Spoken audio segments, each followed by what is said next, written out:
Hey, I'm Kelly.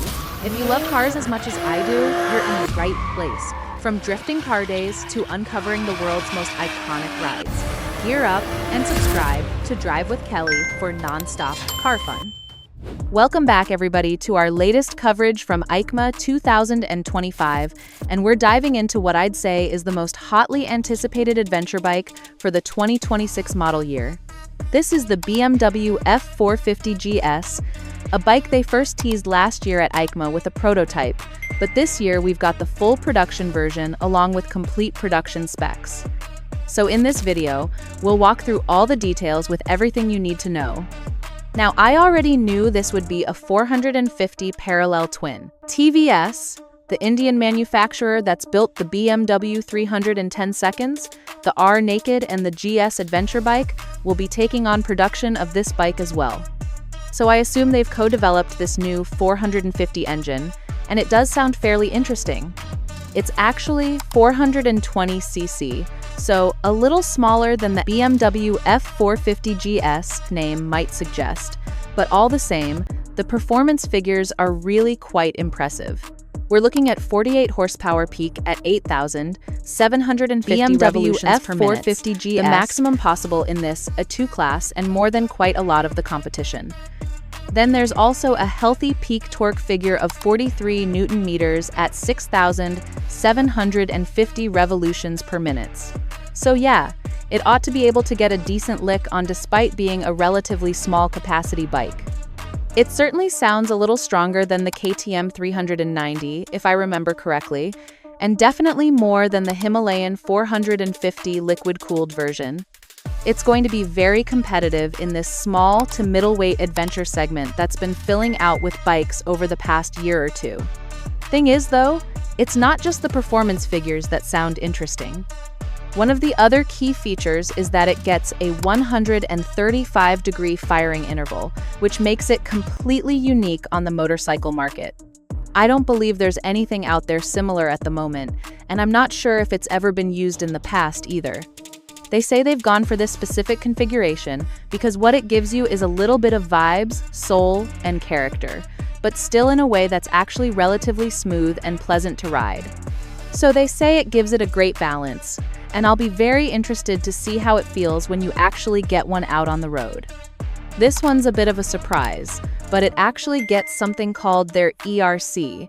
I can't remember the exact meaning of that acronym, but it's basically an auto clutch that's mechanical. So it's not like an E-clutch from Honda where it's electronic. This is a fairly traditional centrifugal clutch, like the Recluse clutch you might find on dirt bikes. MV Agusta have also used something over the years called SCS, or Smart Clutch System. The basic idea is it's just twist and go.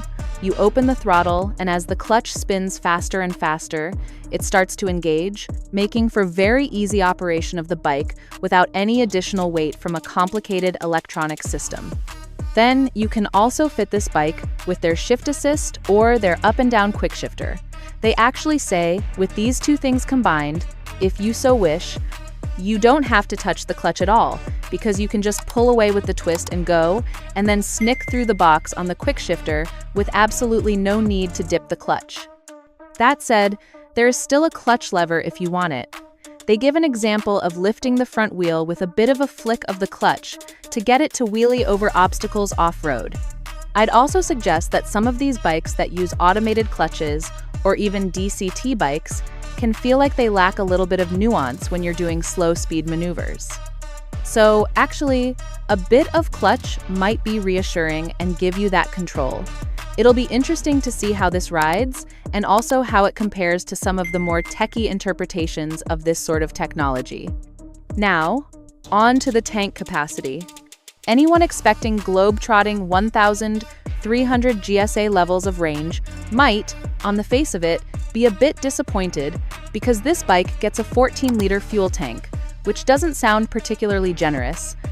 But I will point out that in the official consumption figures, it's actually a fairly efficient engine.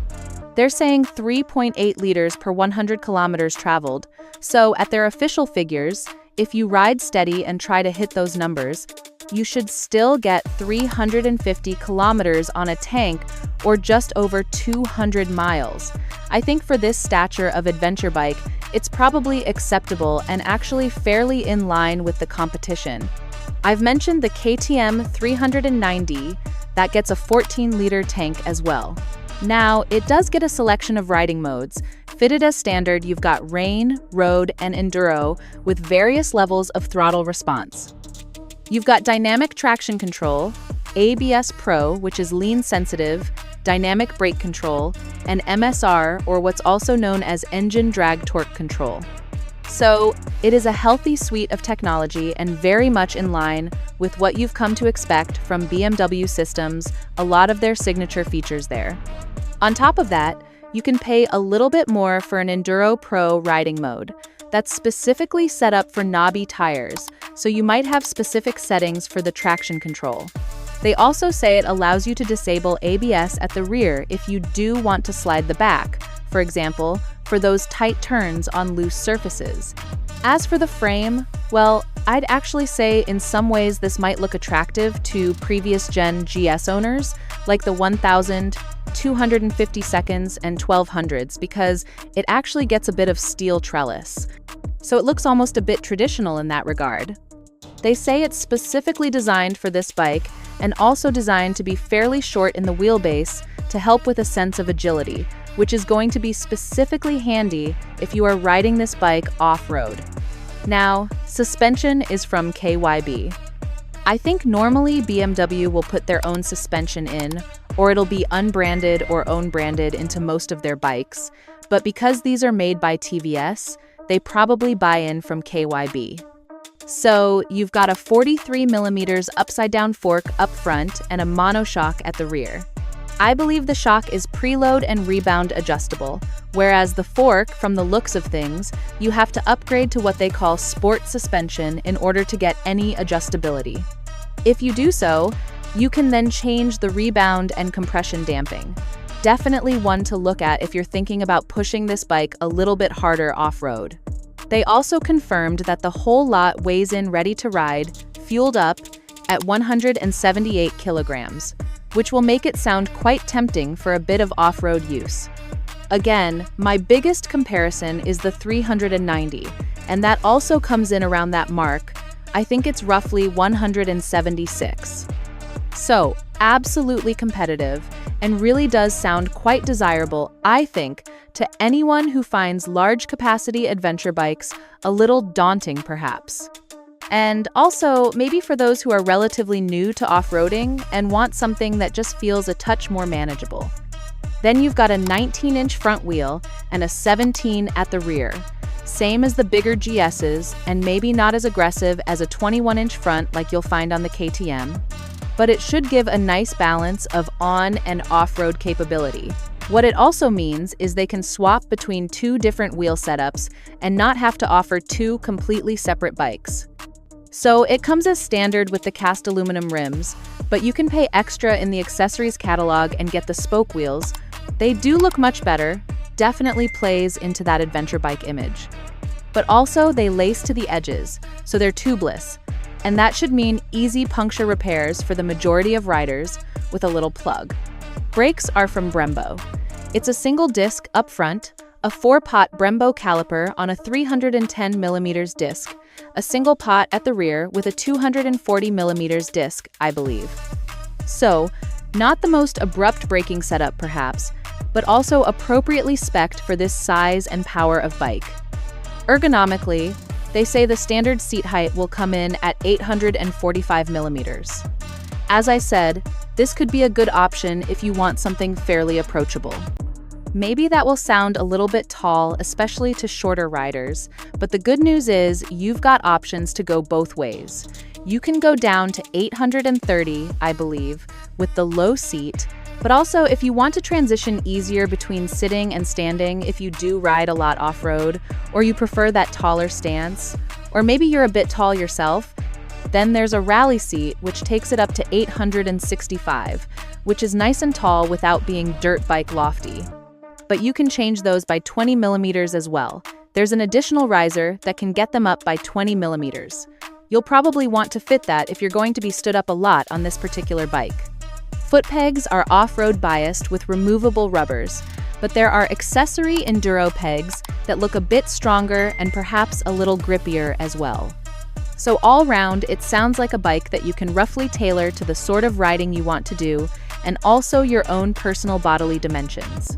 Tech-wise, I've talked a little bit about the riding modes and the rider aids. It's a 6.5-inch TFT dash, very typical for BMW's bikes. It also looks like it's going to get roughly the same switchgear layout, the same Wonder Wheel type navigation system through the menus. There's connectivity as well, so if you do want navigation and media and stuff like that integrated into the dash, then you've got that option. There's a USB-C socket and also heated grips as an accessory if you do want to make it a little more toasty on colder days. Now, let's talk pricing. The basic spec comes in at $9,193.